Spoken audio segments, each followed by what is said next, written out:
pero en mi parroquia había muchas devociones. Entre ellas estaba la devoción a la llaga del hombro derecho de Jesús. Y bueno, tantas veces recé la oración a la llaga del hombro derecho de Jesús. Y ahora los nuevos estudios dice que parece que Jesús nunca llevó la cruz a cuesta así como, sino que iba ya clavado o atado al menos al travesaño, lo cual es más terrible porque una caída o algo es caer de cara, ¿no? Pero bueno, yo le recé mucho tiempo a una llaga que parece que nunca existió. ¿Qué habrá hecho Dios con esas oraciones? Lo que Él quiere. Lo importante de las devociones no son las devociones en sí mismas, ¿no? Y la religión no está hecha para Dios, sino para nosotros. Entonces, a veces la religión está hecha de muchas tonteras, pero bueno, nosotros somos tontos, tranquilos. ¿Esto para qué digo? Para no tomarse las cosas demasiado en serio. Está bien que nosotros recemos y demás, ¿no? Pero una vuelta tenía ahí en mi parroquia en Buenos Aires una señora que estaba muy enloquecida por el rezo de la coronilla a las 3 de la tarde.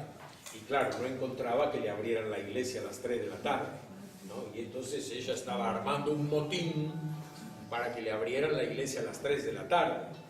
Y me dice el cura, bueno, ¿por qué no hablas a ver si lográs convencerla? Que sea un poco más tarde. Y entonces yo le digo, bueno, ¿por qué necesita que sea a las 3 de la tarde? ¿No? Porque eso es lo que quiere Jesús misericordioso. Bueno, pero a las 3 de la tarde, ¿de dónde? Porque Jesús misericordioso no dijo de dónde. A lo mejor son las 3 de la tarde de Polonia, o sea, más o menos las 6, 7 de la tarde nuestra. Si no, será problema que en algún lugar son las 3 de la tarde. Ya está. Y la mujer quedó tranquila y el cura también pudo hacer su siesta sin problema. Entonces no hay que hacerse demasiado problema por estas cosas, pero son necesarias y nuestra gente sencilla sobre todo las necesita, porque es de donde nos agarramos nosotros. Religiosidad popular. Claro, es de donde nosotros nos agarramos, pero el amigo Mamerto Menapache, ya que dicen algunos que me parezco, con el poncho, Mamerto Menapache dice que cuando él come fideos usa tenedor y cuando come aceituna un escarbadiente. Entonces hay que saber adaptar el método, ¿no? Si cuando tienen la fiesta de Jesús Misericordioso y se llena de gente, uno les echa un balde de agua fría recordándole todos los preceptos que no cumplen y todos los pecados en el que están, desaprovechó la oportunidad, ¿no es cierto? Ese no es el momento. Esto a lo mejor para los que estamos así en un camino especial, bueno, que cada tanto nos recuerden, nos ajusten las clavijas, está bien, pero con la gente lo que hay que hacer es entusiasmar, entrar en camino. Ahí yo contaba que en el Santuario Jesús Misericordioso en Buenos Aires, ahí celebran todos los días 26. No sé por qué todos los 26 celebran. Y va muchísima gente. Y entonces desde la pastoral bíblica armamos una carpa bíblica afuera del santuario, en la calle.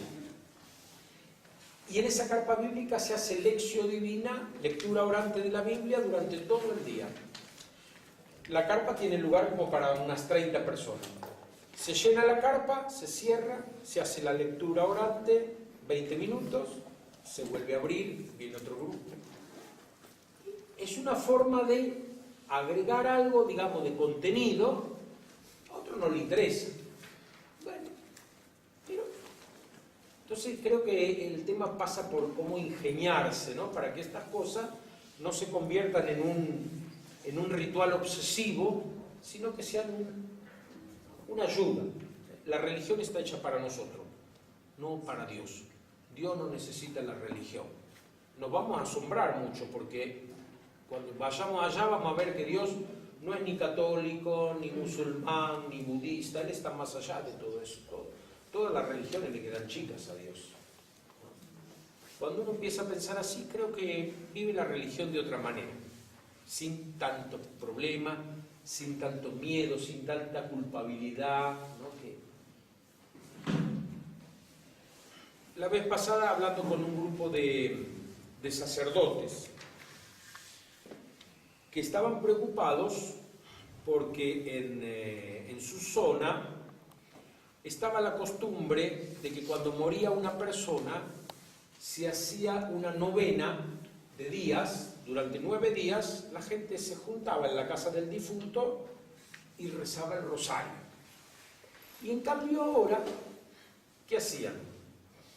Al 9º día se juntaban, pero le pagaban a 9 personas para que ese día rezaran 9 rosarios. Habían cambiado, ¿no? La gente, sin que nadie le diga nada, cambió la modalidad. Y los curas estaban preocupados porque dice, bueno, nuestra gente está perdiendo la fe. Y yo digo, no. Antes, cuando la gente vivía de forma más aislada, encontrarse durante 9 días era una forma de socializar, sobre todo para las mujeres. Porque el varón siempre podía irse al barcito de la esquina, pero la mujer no tenía manera. Y de esta forma la mujer tenía oportunidad de salir y encontrarse con las comadres. Y no, era una forma de socializar. Los chicos jóvenes, las chicas jóvenes, por ahí se hacían que rezaban un poquito el rosario, después se iban por algún lado, ¿no? Y se armaban las parejitas y demás. Formaba parte, la religión formaba parte de la vida normal. Después, con el tiempo, tenemos otra forma de socializar, y esa no hace falta. Pero la gente encontró la forma, ¿no?, de que de alguna manera se continúa con la costumbre y se la cambia, se la adapta. Y yo digo, en este momento que hay tanta falta de trabajo, que a 9 personas le paguen para rezar el rosario, bueno, es una forma de dar trabajo también. Entonces, encontrarle el lado bueno a las cosas, ¿no? Y no preocuparse demasiado. O a veces también, ¿no?, cuando dicen, tenemos mucha gente que no está casada. Digo, cuando esa gente que no está casada va a la parroquia a pedir el casamiento, ¿ustedes qué hacen? Regularizamos la situación, o sea que reconocen que están casados. No es el ritual el que casa a la pareja. El ritual lo que hace es confirma comunitariamente esa unión, ¿no? Y el ministro ordenado, en representación de la Iglesia, bendice esa unión. Pero 2 personas que viven juntos con la idea de hacerlo para siempre, la Iglesia ya considera que están casados, de forma irregular. Entonces digo, es según donde uno se pare, ¿no es cierto? Si me paro del lado de la ley, me paro del lado de la letra chica, ¿no? Pero si me paro del otro lado, del lado de la misericordia, del lado de la comprensión, en nuestro país se está usando cada vez más que la gente que todavía bautiza a sus hijos, lo bautiza cerca del año. Y entonces hace la fiesta del año y del bautismo. Bueno, eso no era lo que se acostumbraba antes, ¿no? Yo me bauticé a los 13 días, me bautizaron a mí. Creo que la mayoría de nosotros nos bautizaron muy chiquitos. Pero uno dice, bueno, la gente entiende que el bautismo es una fiesta y no le da el cuero para 2 fiestas. Entonces junta todo en una. Bueno, encontrémosle. Si ese chiquito se muere antes, ¿qué pasa? ¿Y qué pasa? Va a la misericordia de Dios, donde vamos a ir todos nosotros, con o sin bautismo. O sea, me parece que hay que cambiar ciertas cuestiones, ¿no? Y adaptar. Y con esto es, ¿no?, lo que a veces me dicen a mí, para vos da todo lo mismo. No, no da todo lo mismo. Pero el Evangelio nos enseña que no hay que apagar la mecha que humea ni quebrar la caña doblada. ¿Sí? Hay que respetar los procesos. Y como dice el Papa Francisco, el pueblo de Dios tiene su olfato.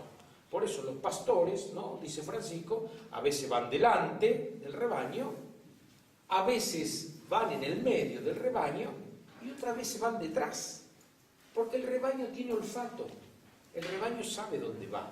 Entonces, esto me parece que también es cuestión de discernimiento. Hay que ver dónde nosotros nos tenemos que ubicar en los procesos de santidad de los demás, ¿no? Y dónde también tenemos que ubicar a los demás en nuestros procesos de santidad. Como la santidad de cada uno de nosotros es personal, imagínense que alguno de ustedes es tan devoto de Sor Faustina que quiere parecerse en todo a Sor Faustina. Se muere, se presenta ante Dios y Dios ¿qué le dice? No, esta estampita ya la tengo, no juntos repetidas. Sor Faustina ya está, no me sirve otra Sor Faustina. Entonces, esto es lo importante, descubrir cuál es mi camino de santidad, ¿no?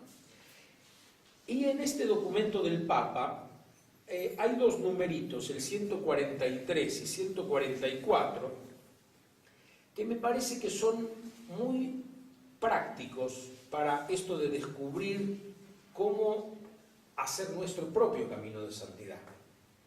Dice así el Papa Francisco en el 143: la vida comunitaria, sea en la familia, en la parroquia, en la comunidad religiosa o en cualquier otra, miren, ¿no? Familia, vida religiosa, comunidad parroquial o cualquier otra, dice Francisco, siempre deja una puertita abierta, ¿no? Para otro tipo de relaciones, de amistades, etc. En cualquier otra está hecha de muchos pequeños detalles cotidianos. La vida comunitaria está hecha de muchos pequeños detalles cotidianos. Esto ocurría en la comunidad santa que formaron Jesús, María y José, donde se reflejó de manera paradigmática la belleza de la comunión trinitaria. Mañana vamos a tener una sola charlita conmigo que va a ser justamente las familias de Jesús, y ahí vamos a hablar un poquito de la Sagrada Familia. Van a ver que mi visión no es tan romántica como la del Papa. También es lo que sucedía en la vida comunitaria que Jesús llevó con sus discípulos y con el pueblo sencillo. Pequeños detalles en la vida de familia, en la vida de comunidad religiosa, en la vida de parroquia. 144. Recordemos cómo Jesús invitaba a sus discípulos a prestar atención a los detalles. El pequeño detalle de que se estaba acabando el vino en una fiesta. El pequeño detalle de que faltaba una oveja o una moneda. El pequeño detalle de la viuda que ofreció sus 2 moneditas. Nadie la había visto esta viuda. El pequeño detalle de tener aceite de repuesto para las lámparas por si el novio se demoraba. El pequeño detalle de pedir a sus discípulos que vieran cuántos panes tenían. Los pequeños detalles, las pequeñas cosas. Y la vida está hecha de pequeñas cosas. ¿Qué nos acordamos de nuestros abuelos? El olor de la salsa de mi abuela. Cómo mi abuelo leía el diario empezando por la página de los muertos. A ver si había algunas conocidas. Son pequeños detalles. Son pequeños detalles. La mamá de mi mamá era una mujer muy religiosa en el buen sentido. Era practicante, pero al mismo tiempo era una mujer que estaba siempre atenta a las necesidades de los demás. Cuando nosotros nos enfermábamos, mamá llamaba a mi abuela y al ratito ya estaba ella con algunas golosinas. Mi abuelita no era muy demostrativa. No le gustaba mucho que le diéramos besos y eso. En cambio la otra nos llenaba de saliva por todos lados, ¿no? Esta abuelita mía siempre era así, estaba más distante. Y el gesto de cariño de ella era hacernos así en la perita. Este era su gesto de cariño. Cuando se estaba muriendo tenía 98, el 100, le quise alargar la vida, 98 años tenía, se estaba muriendo. Y me acerco a la cama. Hola abuelita, ¿cómo te va? Y abrió los ojitos y me hizo así. El pequeño detalle, los pequeños detalles. La vida está hecha de pequeños detalles. Y a veces nosotros, en cambio, le prestamos atención a las obras grandes. Y en esto los curas italianos son especiales, ¿no? Sean rogacionistas o no, esto no tiene que ver con la congregación. Las obras grandes, que hacen tanto bien a tanta gente. Pero si esas obras grandes no están llenas de pequeños detalles, las podría haber hecho también un musulmán, un ateo, y sería también una obra grande. La diferencia está en los pequeños detalles. Y acá yo creo que tiene que estar la mística de nuestro camino de familias rock. Hacer que en las obras de la congregación nunca falten los pequeños detalles. ¿Es la misma la misa en cualquier parroquia? Sí. Pero en el Carmen de Campana te sentís distinto. ¿Por qué? Porque habrá pequeños detalles, ¿no? O en tal lado o en tal otro. Los pequeños detalles. Esto es lo que no tiene que faltar. A San Agustín un día lo invitan a bendecir un templo nuevo. Y están ahí, claro, todos los bienhechores, todos los que trabajaron, la comisión directiva, todos, ¿no?, esperando las palabras del obispo. Tan luego las palabras de Agustín, que era un retórico, ¿no? Todo el mundo estaba esperando escuchar a Agustín. Y Agustín les tira un balde de agua fría. Les dice: esta casa no es el templo, esta es la casa de nuestras oraciones. El templo de Dios somos nosotros. Esta es la casa de nuestras oraciones. El templo de Dios somos nosotros. Así como esta casa fue construida con materiales traídos de distintos lugares, también la comunidad está conformada por gente venida de distintas partes y con distintas mañas. Tenemos madera, tenemos piedra, pero todos estos materiales están unidos entre sí por una argamasa. Si no estuvieran bien unidos, nadie querría entrar a este edificio, por miedo a que se le venga encima. Entonces Agustín ahí da la enseñanza. La argamasa del edificio, de la iglesia, es el amor. Son los pequeños detalles. Si faltan los pequeños detalles, si faltan los pequeños gestos, entonces todo ese edificio puede venirse abajo y nadie va a querer entrar. Cuando nosotros como padres de familia no creamos un ambiente de confianza en nuestros hijos van a hacer siempre lo que quieren hacer y no nos lo van a contar. Si nosotros la primera cosa que hacen mal les damos un reto de aquellos, a lo mejor después nos van a engañar haciéndonos creer que siempre hacen las cosas bien. Don Bosco, hoy hablábamos de Don Bosco, le decía esto a sus chicos: cuando alguien haga algo mal, venga a decírmelo enseguida, así arreglamos las cosas antes que se enteren los otros. Él era un buen educador. Todos hacemos cosas que no están bien, todos cometemos errores, pero si no tenemos con quién hablarlo, si en nuestros ambientes no están esos pequeños detalles que favorecen la confianza, entonces, ¿cómo son nuestros ambientes? ¿Son verdaderamente lugares en donde habita Dios? ¿Son lugares en donde uno se siente bien? Tengo un chico que ayudo, acompaño hace como 11 años, le faltan varios caramelos, ¿no?, en la cabeza, es hiperkinético, no para de hablar, la familia se cansó de él y mucho tiempo vive en situación de calle.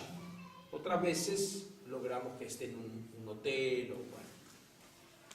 Y yo trato de ayudarlo de muchas maneras, pero sinceramente a veces me hace perder la paciencia, ¿no? Y el otro día yo estaba con un día mal atravesado, hace 10 días que cortaron el gas en casa por estas cuestiones, ¿no?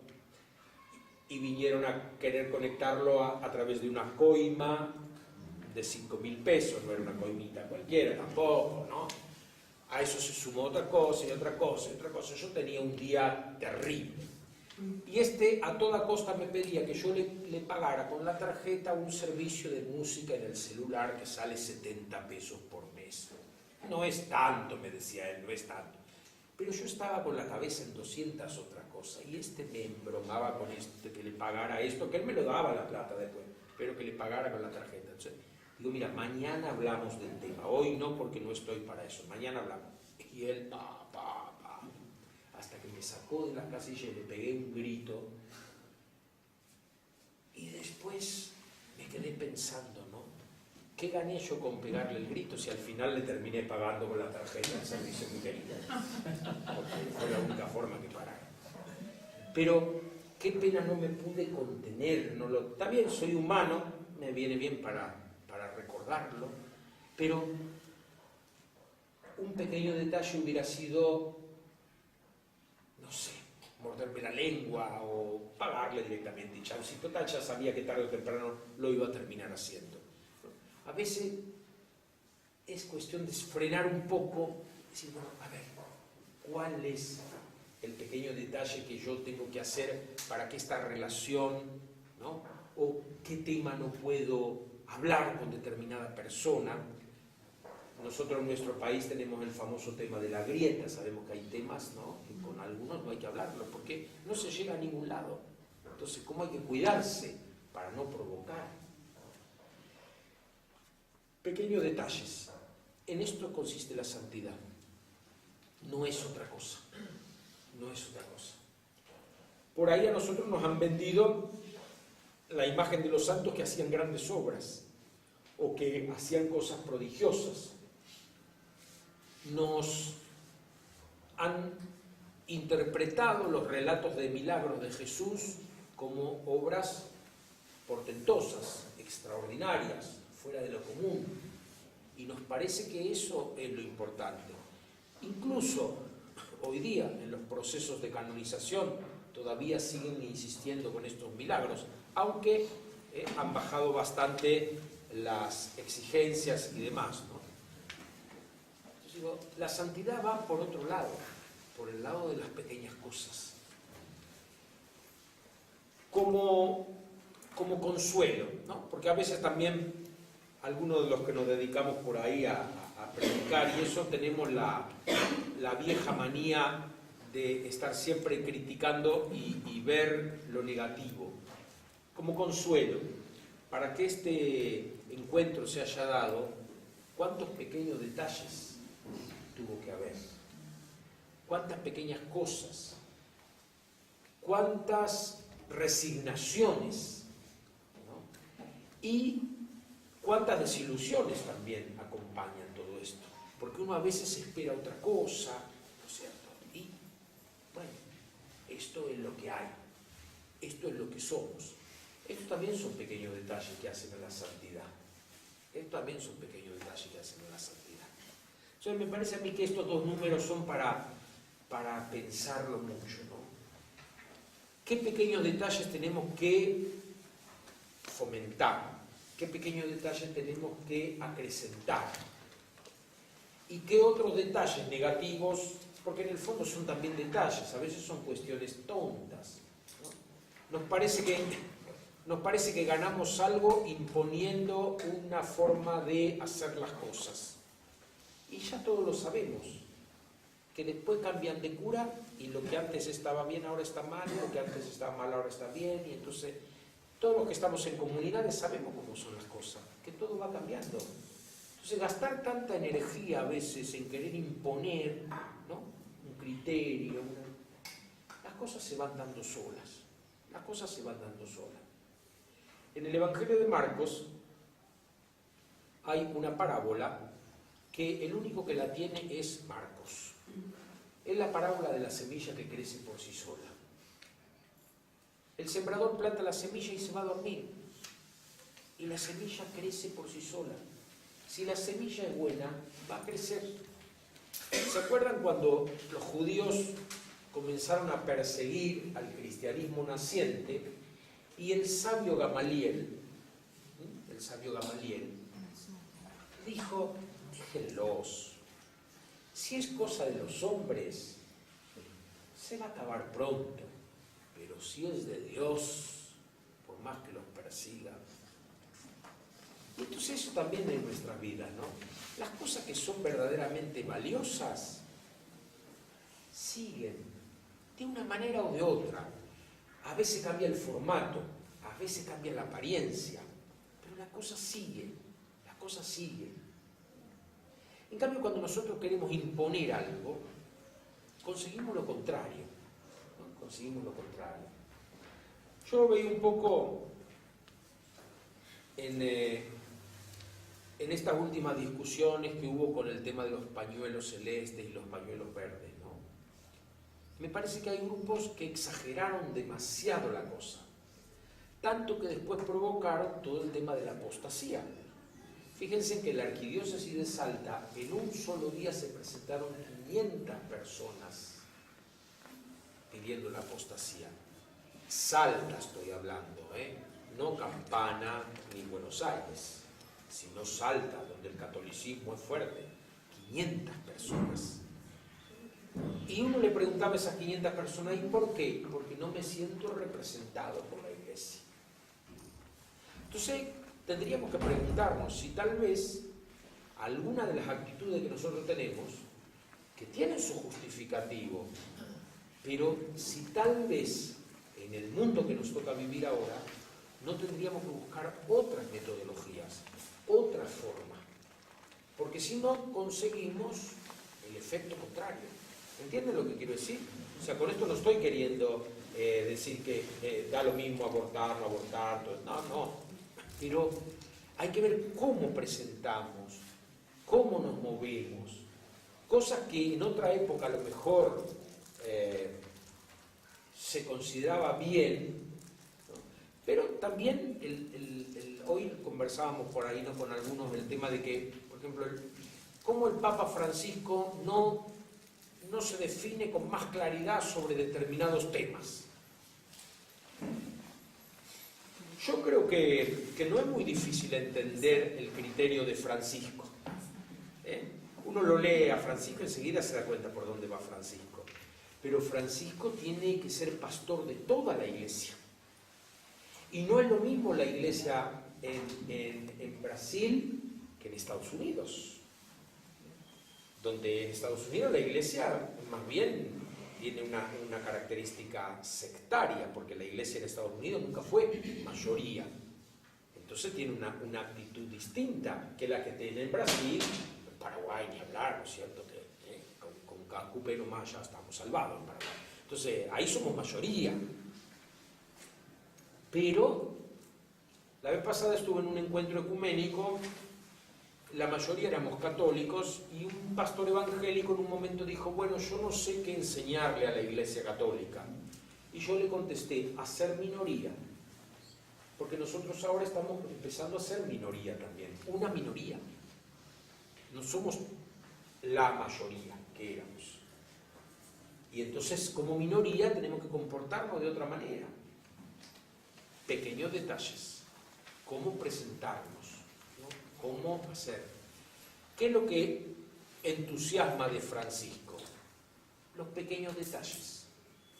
Que vaya con su valijita en el avión y todo el mundo piense que lleva documentos ultra secretos, y le preguntan: ¿qué lleva, Santo Padre, en la valija? La máquina de afeitar. ¿Qué voy a llevar en la valija? Y la misma valija que llevaba en Buenos Aires, ¿cierto? Entonces va con su valija y no. que haga detener el auto en la ruta porque justo vio a un chico totalmente discapacitado y se baja y va y lo abraza. Y eso vale más que 200.000 discursos que entran por un oído y salen por otro. ¿No es cierto? Entonces, digo, me parece que esto de los pequeños detalles sería lo que más tendríamos que aprender del Papa Francisco.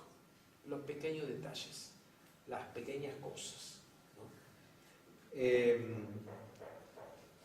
Un sacerdote de Buenos Aires, mañana trasladan sus restos a la parroquia, el padre Truso. Él fue el que comenzó con la traducción de la Biblia que tenemos, el libro del pueblo de Dios, nuestra versión argentina. Él fue párroco 45 años en una parroquia, pero todavía lo siguen llorando a este.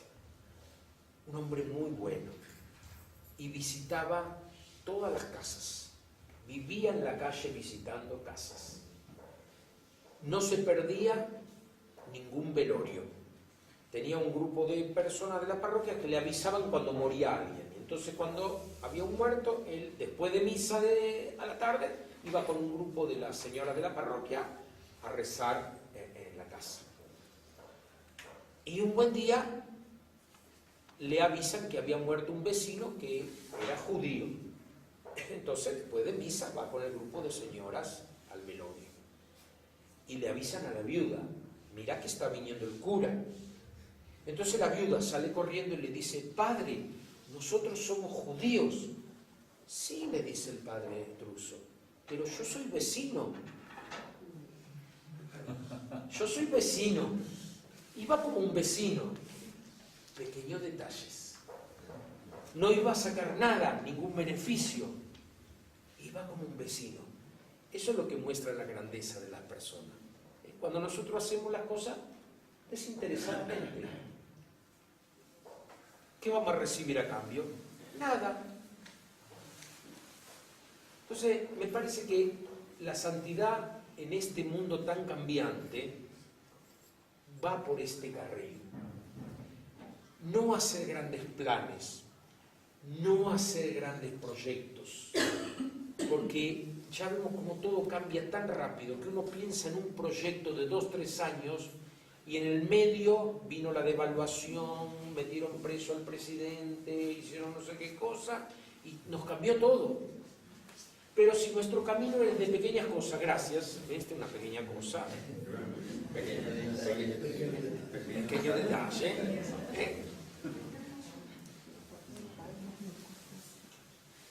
si nuestra santidad va por ese lado.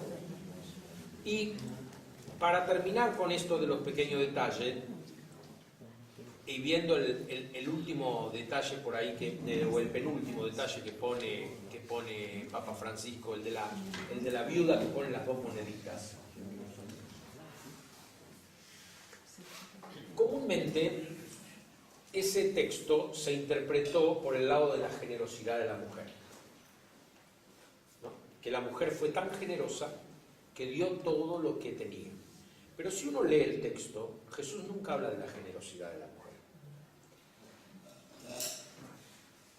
¿Por qué quiero comentar esto?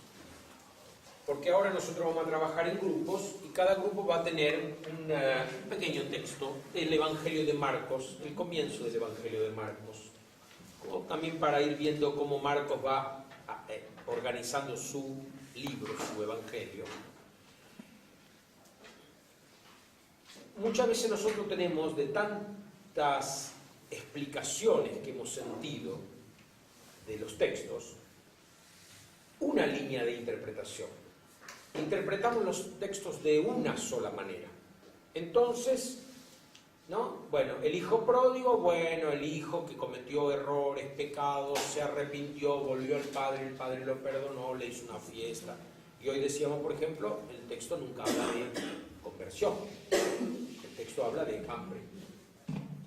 Entonces, ¿cómo sería importante que en los pequeños grupos, ¿no? O núcleos, como le llaman ustedes, volvieran a leer los textos de la Biblia, a lo mejor ponerse esto como ¿no es cierto?, como un trabajo para hacer, volver a leer los textos de la Biblia, pero saliendo de las interpretaciones habituales.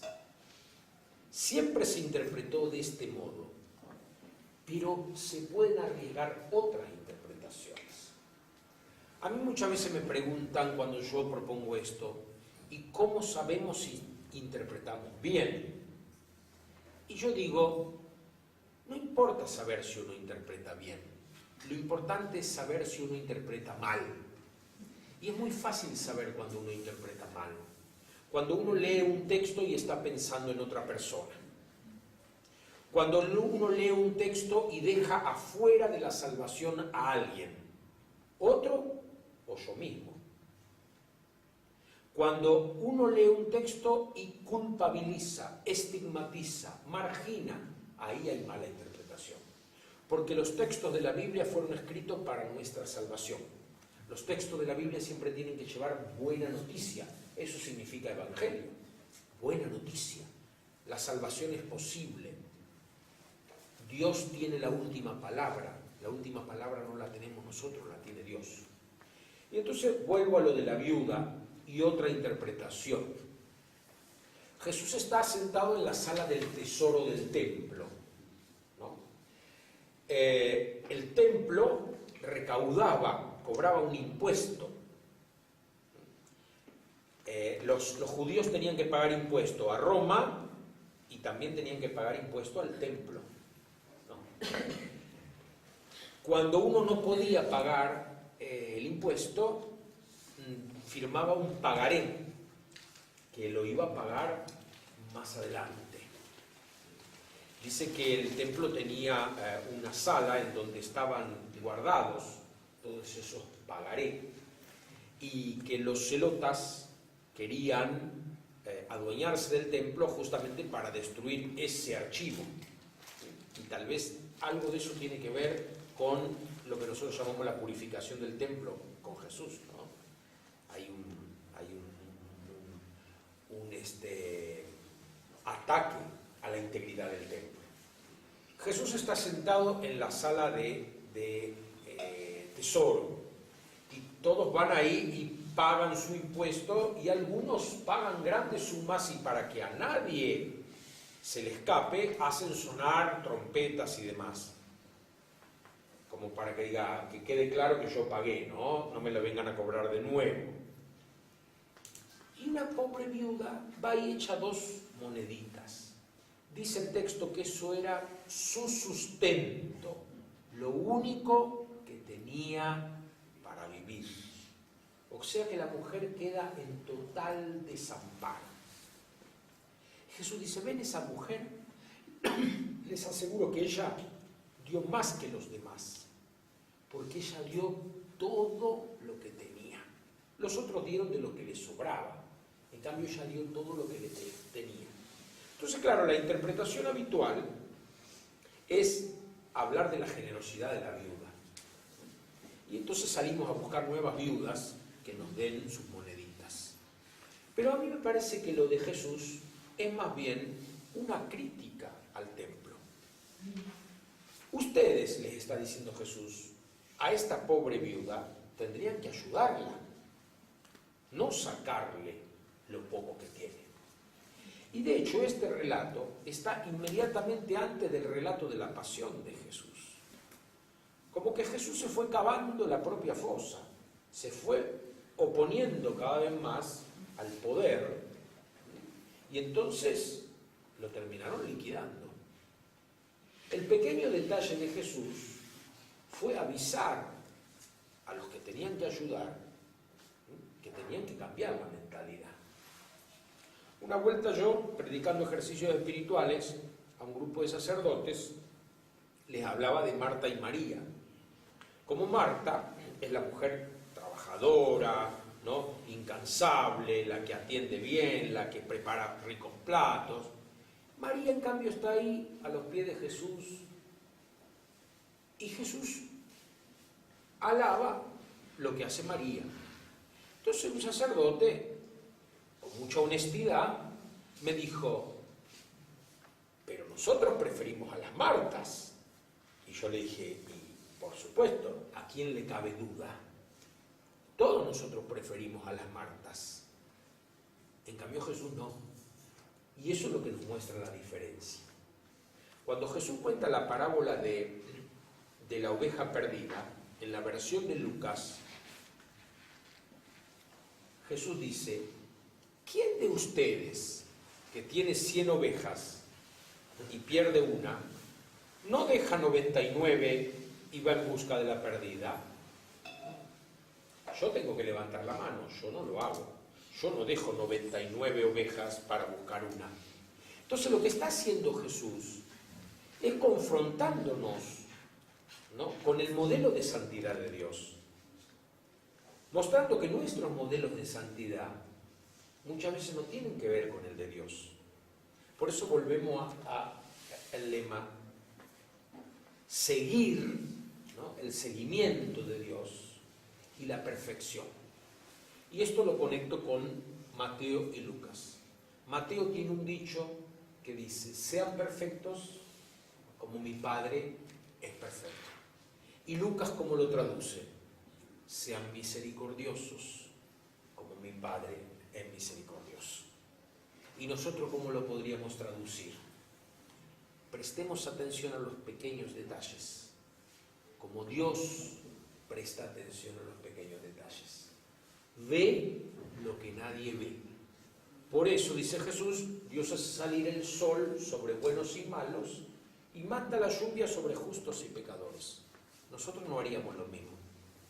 Nosotros no haríamos lo mismo. Nuestro jardín estaría rebosante de plantas, pero de ahí para afuera sería todo un gran desierto, ¿no? Porque nosotros siempre encontraríamos algún motivo para no ser generosos. En cambio, Dios es generoso. Dios no espera nada a cambio. Dios sigue apostando. Dios sigue creyendo en nosotros. Si Dios no nos tuviera en su mano, nosotros no estaríamos vivos. Si estamos vivos es porque todavía Dios confía en nosotros. Y para cerrar, hay un dicho de la Biblia que no es muy conocido. Dice así: más vale perro vivo que león muerto. Tal vez nosotros no seamos leones, pero estamos vivos. Seremos perros, pero estamos vivos. Y Dios no quiere la muerte del pecador, sino que cambie de conducta y viva. La santidad tal vez no consiste en ser leones, consiste en ser un buen perrito. Seamos buenos perros. Si el Señor nos hizo perros, seamos perros, pero seamos buenos perros. Vivamos en paz y dejemos a los demás vivir en paz. Hagamos obras buenas, pequeñas, y que se acuerden de nosotros por esas pequeñas cosas. Yo les propondría ahora, entonces creo que tenemos un descansito, después vamos a trabajar en grupo. Pero yo también les propondría, fuera del libreto, un trabajo personal. Si encuentran algún momentito o a la noche cuando se van a acostar, traten de pensar en pequeñas cosas que otros han hecho por ustedes. Los papás, los abuelos, algún maestro de novicio, algún educador, algún vecino, alguna cosa buena que hayan hecho por nosotros. Y vamos a ver cómo esas cosas buenas seguramente eran pequeñas, no eran grandes.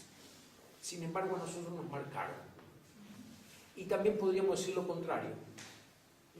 Yo siempre, entre las pocas cosas negativas que recuerdo de mis abuelos, yo era muy chiquito, pero recuerdo una mirada de uno de mis abuelos muy desaprobadora y no me la puedo borrar. Y yo ese abuelo lo he querido y lo sigo queriendo con locura. Pero esa mirada desaprobadora por una tontera de chico no me la puedo borrar. Me sigue pesando hasta el día de hoy. ¿No? Digo, entonces, qué lindo sería esto, repensar cosas pequeñas que otros han hecho por nosotros, tanto buenas como tal vez no tan buenas.